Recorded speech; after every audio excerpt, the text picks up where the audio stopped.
I'm just gonna let you speak freely. All right, man. That's a lot of pressure. But no, so as you can imagine, again, being a LeBron fan, I'm all into basketball. I've been into basketball since I was a kid, and so one of those like bucket list items has always been to go out on the basketball court. I didn't make it to the NBA. Go out on a NBA basketball court and get a chance to either shoot a three, a free throw, whatever.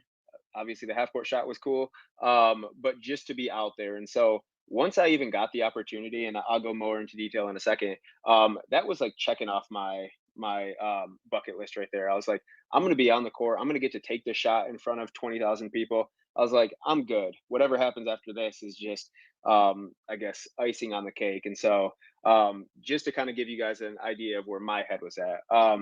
So yeah, like I said, this whole thing has just been incredible. The opportunity was extremely random.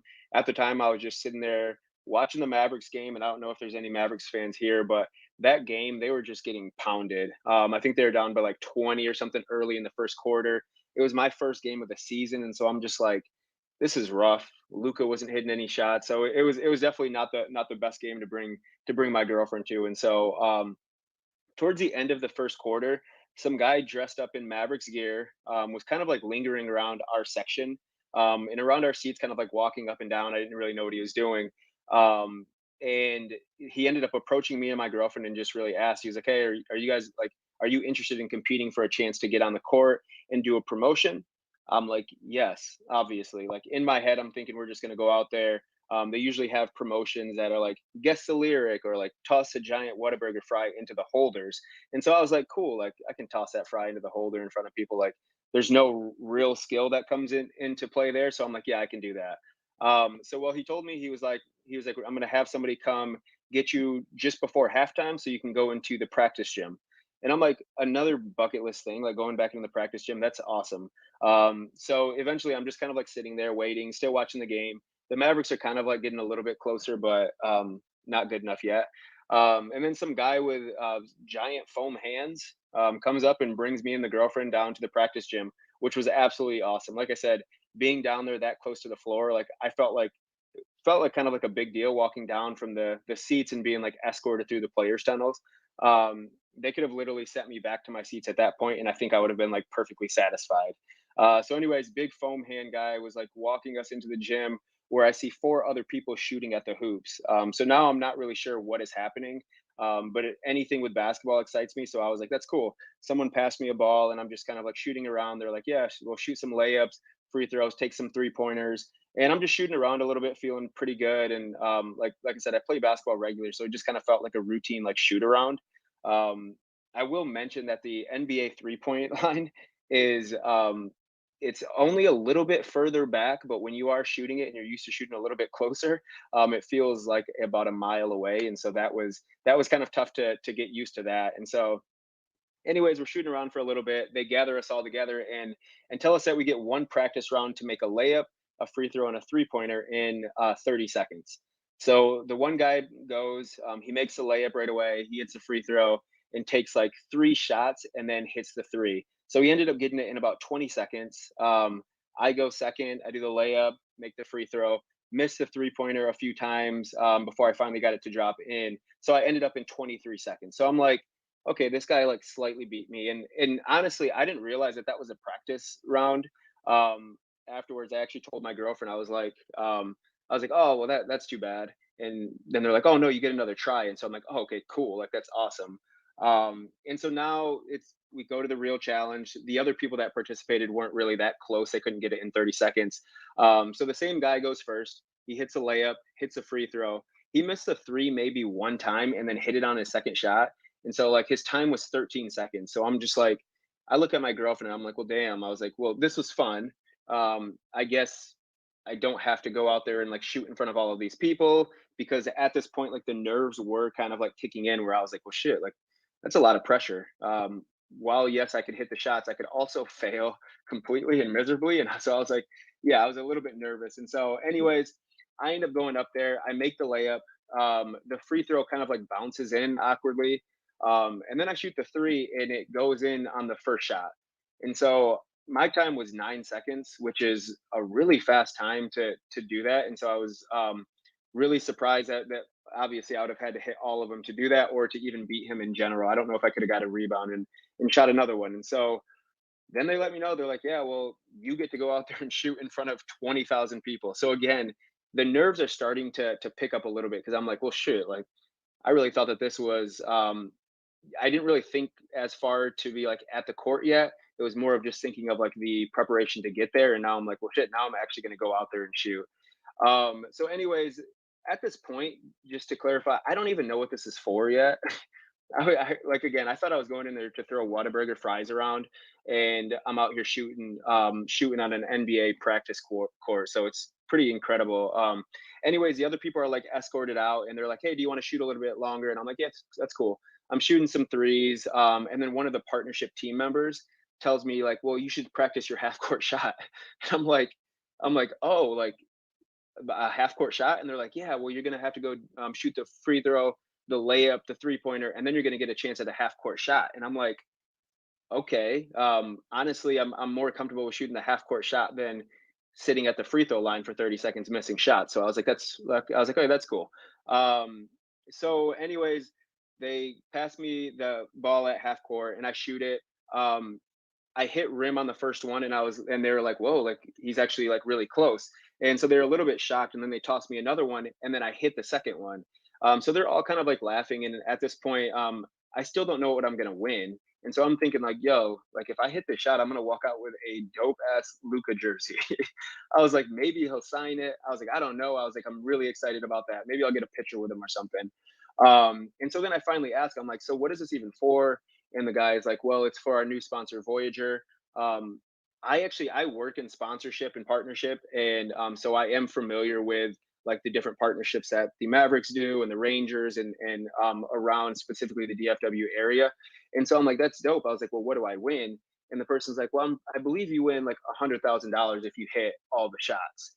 And so he kind of said it as in like, if you hit it, like you're not going to hit it, so you don't need to worry about it, but you would get $100,000. And so as you can imagine, that kind of changed a lot for me, like nerves wise. Not in the positive way, but I was even more nervous because I'm like, there's a lot of money on the line here. And so I get a few more shots. None of them went in. They walk me out and they let me know that they're going to come get me with like 7 minutes left in the third quarter. So I'm sitting there for about 20 minutes watching the Mavericks be super average out there. And just waiting, just sitting there waiting. I text two of my friends who are actually on this call, and I was like, "Hey," I was like, "I think I'm gonna do a like an on-court promotion," and then that's all I said. So 7 minutes in the third quarter comes by, and Big Hands guy comes back and gets me in. We walk back through the tunnel, and I'm telling my girlfriend like I'm like super nervous. So thankfully, she was honestly there to kind of level up my emotions a little bit because I think I would my anxiety would have been a little bit too high. So we walk to the other side of the arena, and they start telling me the process and now I'm waiting for the third quarter to end, standing in the tunnel watching the game, and standing like on the ground floor and looking up at 20 or 19, 20,000 people is a lot to take in. And so it definitely looks a lot different from down there. So I'm sitting there just kind of like waiting, and then some guy walks up next to me and he's like, "Hey, like, are you ready?" And I'm like, "Yeah, yeah, I think so. About as ready as I can be." And he's just kind of sitting there, and I was like, "Yeah, sorry, like I didn't get your name." And he's like, "Oh, it's Steve." He's like, "I'm the CEO of Voyager." And so I'm like, "Oh shoot, like the CEO is out here." And I'm like, Steve, an awesome guy to talk to. Had great conversations with him, but I'm just kind of sitting there, and I'm like, well, that's crazy that you guys are all here. And he's like, yeah. He's like, well, we're about to try to give away $100,000. He was like, so of course we wanted to see it. He was like, and then this is the first time we've ever done this promotion. And so I'm like, okay, well, there's Steve who was in a relaxed, like he was like in a zip up or a pullover. The other guys were in suits, and so he just kind of stood out, looked cool.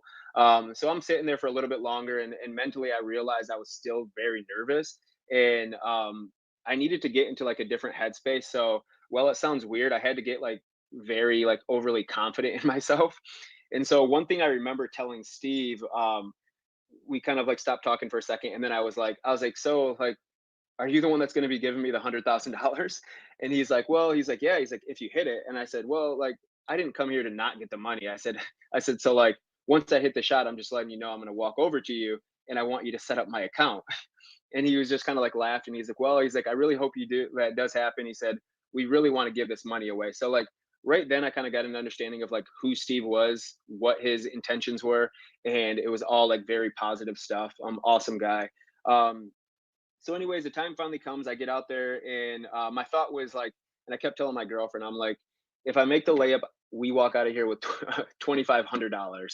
If I make the free throw, that's another 7,500. The three-pointer is like 15,000 or something like that. And so in my head, I'm like, we're at least walking out of here with 2,500. Like we're gonna do redo part of the kitchen or something. And so I get out there. um, Let me also mention they gave me a different ball than an NBA ball. So if you guys watch the videos and I'm missing those three pointers, like give me a break on that one. So anyways, I go up, I make the layup pretty easy. Shoot the free throw, do the same thing that I did in the practice gym. It kind of rolled in. Because like I said, one thing I didn't want is to make the layup and then sit at the free throw line with 28 seconds while people watched me. That would have been very embarrassing. So I was definitely nervous of that, and then nervous of the three pointer. And so like if you guys watch the whole video, I missed a three pointer like 4 times or something like that. Again, in my defense, I'm just going to sit here and make excuses. The guy was like standing next to me and handed me the ball, like very out of rhythm for me. And so it was like, it was just kind of like awkward. And so, anyways, missed 3 or 4 of them. And then the DJ, Poison Ivy, was like, you got like 3 seconds, 2 seconds, whatever, down from four. And so I get the ball and I'm like, well, I got to calm down. I get one shot. And so I dribble it and then I shoot it, and thank the Lords, the last shot went in. I absolutely lose it for a second. I'm just like, holy shit, like that's $25,000 we're about to go home with. And so I'm like running around. I already start pointing to Voyager, and I'm like, hell yeah, right? Sorry to steal your term, Stone Cold, but yeah. So I'm like, turn up, this is awesome. And so then the DJ is like, "Hey, like you actually have to shoot the half court shot now," and I completely forgot about that. So mentally, I wasn't even there for the half court shot. I was just thinking like, let's make it close, because we of course see people on not top 10 all the time just throwing it into the stands, and I was like, I don't want to do that. One thing I do remember is I looked back at my girlfriend's, like her cousin was sitting somewhere there, and I was gonna wave to her, but she wasn't in her seat, so she missed all of this. But whatever. And so like I looked back and she wasn't there, and so then they're like, all right, well go shoot it. And so I shoot it, and honestly, once it like let go, like I've shot enough half court shots with like buddies from like college and stuff, and it felt really good. And so that's why I kind of was like crouched down like that, is because it like right when it left my hand, I was like, this shit, this might really go in. And sure enough, it hit backboard and went straight in. And so when I turned around, there was part of me that was like, holy shit, like this is not only like a lifetime goal of to be out here and shoot it. I was like, but like hearing the crowd just go completely bananas, I was just like, this is it. Like this is life goals right here. And so so yeah, I turned around, and like I said, I'm into like sponsorship and partnership, and that's what I like, that's what I do for a living right now. And so I knew the first thing was like Voyager. And so that's where you guys see like me like pointing to the Voyager, I guess doing my own rendition of like Cam Newton Superman, where it was just like Voyager just set up this whole thing for me. And it's funny because people on Twitter like reached out and were like, "Oh, I know that whole thing was like set up," which I'm just like, "How do you set up that? I don't really know."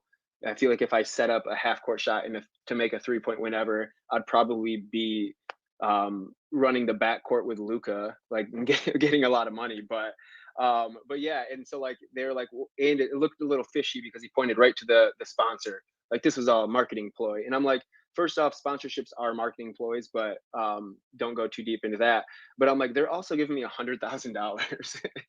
I'm like, I'll text Steve, like, bro, what do you want me to do? Like, I'll do absolutely anything you want it. Like, I jokingly told him that I would get a tattoo if I hit it.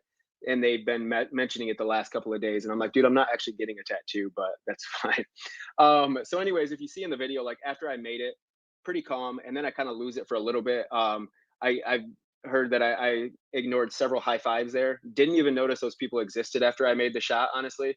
I was looking at the stands and my girlfriend was sitting over there, so I was kind of trying to like find where she was at, and I'm just like didn't know that those people existed. The cool thing caught eyes with Porzingis, and so there's one video where like I'm going over there, he's like approaching me kind of, and he was gonna like dap me up, but security came and like stopped me because I pulled my mask down, which I didn't mention. So the mask thing, I pulled my mask down after being super COVID conscious the entire time. I pulled it down because in my head, after like pointing to Voyager, I was like, my friends are not gonna think this was actually me. So I pulled my mask down and I randomly decided that saying, "This is my face," was the most appropriate thing for me to really tell my buddies, like, "Bro, this was literally me that just was on this video that's gonna be everywhere." I'm like, "This is the actual face that you're used to." And so, and shoot, if anybody wants to like sign me up for a commercial or something, I'll be like, "That's cool too." But yeah, so like I said, the Porzingis thing, they stopped that because I had my mask down, and so like I'm bouncing out to the locker room with Steve and the rest of his crew, and they're just obviously in disbelief, and so am I. There's actually a really funny video that I'll end up sending you guys where Steve is like really cheesing like like a child when he's like walking off the court, and it's like the most genuine thing that I've ever seen because he's just so happy to even like be there, and so I'm like, this whole thing was awesome. So anyways, we went to the back, took some pictures with Steve and my girlfriend and the DJ and a few people. And it was really, it didn't really even set in. I'm just like, I know when I got to the back, I was just like, holy shit. Like, looked at my girlfriend and I was like, what just happened? And we're just like amazed. We end up going back to the seats, and a few minutes in, I'm a pretty realistic person. And a few minutes in, I turned to her and I'm like, this is my peak, right? And she's just kind of like laughing. I'm like it won't ever get better than this for me right now. I was like, you are seeing me in my peak form right now. Like that's what just happened. And so like as you can imagine, after that, like people in the stadium or the arena were like giving me high fives, like all that stuff, which was really cool. But then the days following, it was just like incessant, like phone calls, messages, a lot of stuff on social media. You guys go really heavy on social media, and so like my stuff was definitely absolutely on fire for quite a few days, just on a lot of like VGX hero stuff. So like shout out to you guys on that. Got my engagement up quite a bit. But yeah, and then like I said, at work, they ended up letting everyone know at work in like our company huddle, and so responding to a lot of emails there, a lot of like messages, a lot of people wanting me to tell the story. This is probably the most in detail I've told the story. So I think after days and days of actually telling it, I'm trying to piece all of it together to give you guys like the full idea and the full feeling of what I was going through. But like I said, I think overall the whole thing was just an absolute blessing, and so I appreciate, like, of course, getting the opportunity, which fate in general of having me go out there.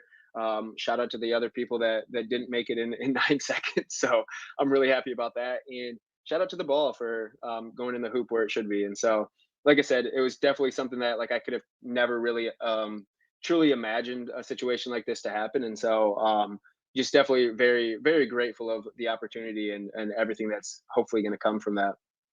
But yeah, so that's my story. And like I said, the days following, it's just been like a lot of messages, a lot of things, and then really just trying to figure out what to do, right? Because a week ago, it was less than a week ago, I did not have $100,000 in crypto, and now I do, and I'm just like, well, shoot, I didn't prepare for this. I wasn't like, I only know so much, and so like even today's conversation was very huge. I actually, like, it was crazy because they actually just sent me the money today, and so then I go into like the Voyager app and the money is there, and I'm just like, it really started to hit me that I'm just like, well, shit, now I need to really buckle up and figure out what I'm doing, what I should do, where I should be like diversifying this to put it into either other things or move some to the stocks or pay off things. And so, not sure if it's a good time, but I was really curious if anyone has like some suggestions on what I should do. Not saying I'm going to be like, yeah, whoever says tells me what to do. If they give me an idea that I'm automatically going to do that. It's not as much of that, but more of just like I'm just curious to hear what other people might suggest and see what we can go from there. Maybe something that I'll have more questions about.